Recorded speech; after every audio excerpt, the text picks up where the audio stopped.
after you've sort of gotten that foundation, you do want to be exposed to setups that have edge, and you want to start experimenting, but you want to be developing. And during that process, you want to figure out, hey, I think I'm this type of trader.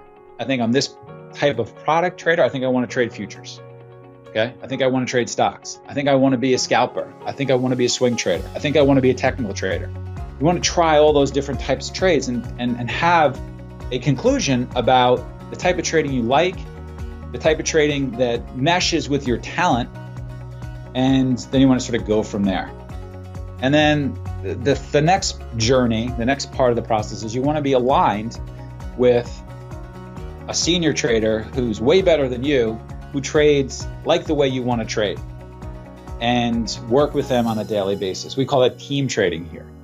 So at S&B, we call it, that's a third part, it's team trading. So you sit with a Shark or a Swang or whoever the really good traders are on your desk. I know people are making excuses about that. They want to have accountability, but they say they know no one that trades or no one that can be accountable to. So what have you done to be accountable to someone? Is it because I know people use sometimes their husband or their wife to be accountable to? They give reports or something about their trading. So how do you do it exactly? So I have tried that, being accountable to my husband. It sucks. Okay. It just doesn't work because he will ask me, and when things are not going so great, I'll be like, well, stop picking on me, So, and he doesn't want to do it anymore because he says, well, we'll just get into an argument. And, so that may or may not be the best place, depending on whether your spouse or partner even understands trading or is interested in that.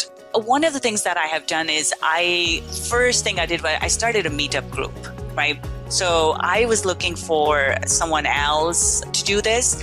I couldn't find it. I thought, okay, let me just go start a meetup group. So I started, gathering people and doing that. Another thing that I've done is I have started posting my goals on my Facebook account, my Facebook page. So I haven't done it for this month, but every month I go in and post my goals for the month on my Facebook page. So everybody who's in my friend circle will see my goals. And then that's one, type of accountability that I've created.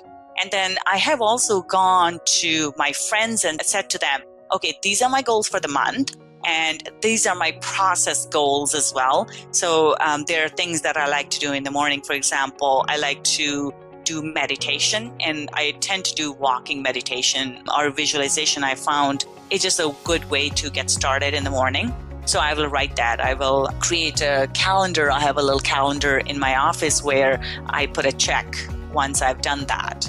So I will then share that with a friend and say, okay, this is what I want to be held accountable for, and this is what I'm going to do. So I find there are different ways of doing that. I started doing my daily analysis calls a couple years ago, or 1 year. I think it was 2 years ago. I just got a bunch of people together and say, hey, let's do our analysis together, and I was the one who always did the analysis just because people don't want to do it.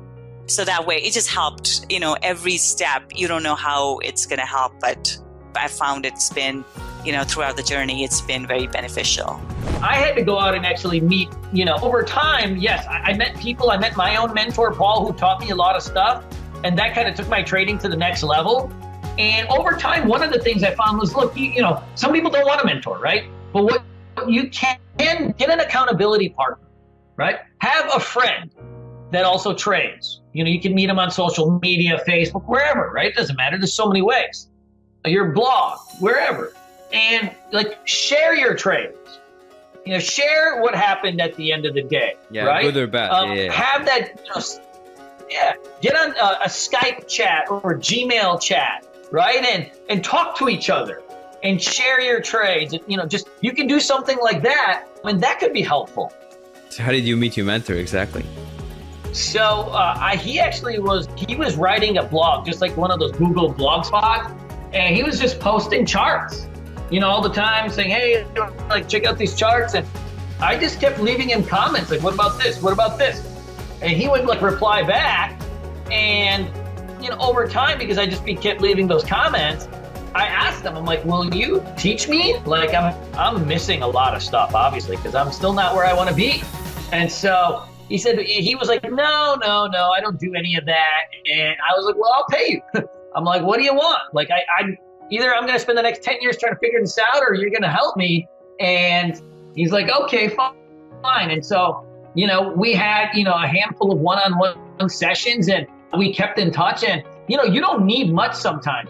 A lot of times what you just need is somebody to kind of systematically tell you where you're missing. See, a lot of times traders, they have a lot of knowledge, but it's not filed in their brain in a proper order, right? They just have a bunch of random knowledge, but it doesn't necessarily make any sense.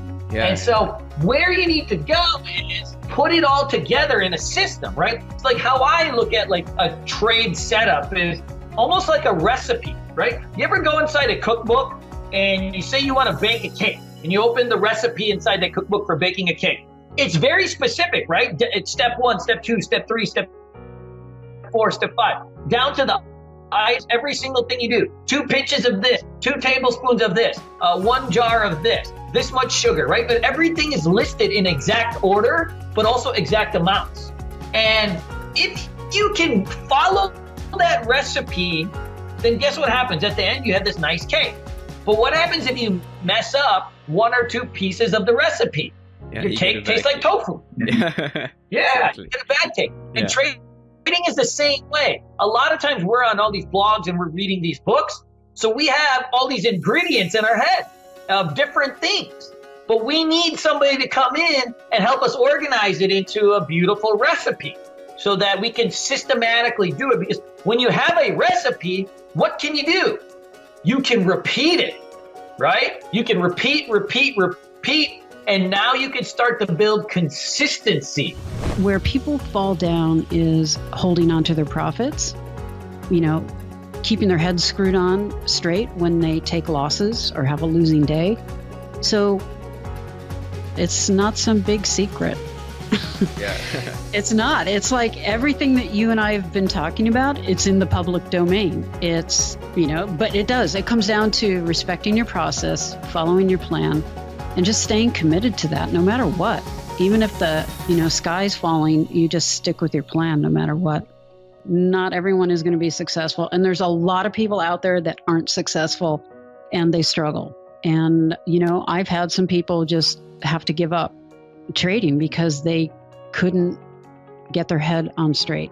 So unless you're working with a trading mentor who understands that a belief in consistency as a trader is really just a state of mind and can help you understand that, embody it, you're going to have little chance of succeeding. You can't just get it from a book, and you have to be in the market to experience the psychology, the breakdowns, the challenges that all of us face. And you have to have some sort of support system. You need to be around other traders who are in the same kind of mindset too, that can support you. Don't fail and stop. It's like in sports. I'm a huge football fan. And so in football, what they do is and most sports, they do this. They will tape everything. They'll tape your practice, they'll tape the games.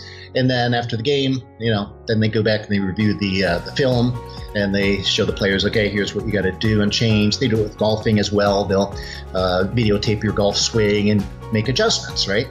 And then you can say, okay, take those adjustments, go back to the field, and you try to do better. And then they tape that. Oh, got to make a few more adjustments. These are called feedback loops. So you keep getting the feedback and then going back into the game. That's what we do in trading. When I train people on the psychological aspects of trading, then that's what we do. We use feedback loops. We don't just give people cutesy quotes and positive thinking and all that kind of stuff. It's like, no, trading is like a sport. It's a performance-based activity.